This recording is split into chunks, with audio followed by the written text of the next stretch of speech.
What is craft chocolate? What do you think that is? Today on Craft Chocolate TV, we're going to ask a question that we don't have the answer to. What is craft chocolate?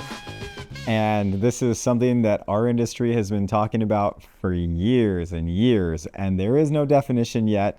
I don't know if there's ever going to be, but it is a fun one to talk about, because is craft have anything to do with the size that you're doing something?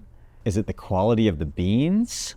It's so hard to actually put a definition on this, because craft is just making something with skill, usually a product or an object. But is a huge company not making something with skill just because they're really big?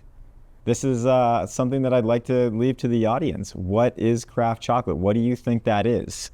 I have had a goal for quite some time now to hit the point where all of the people who look at Manoa chocolate say, oh, Manoa chocolate, they're not craft chocolate, they're too big. Because that's my goal. I want to be a large chocolate maker that has a positive impact on this industry, and being really small is not going to achieve that for me.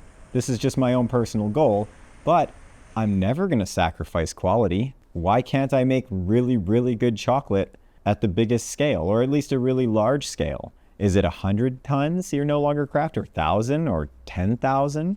I'm going to leave this open-ended. I'd love to hear your guys' thoughts. What is craft chocolate?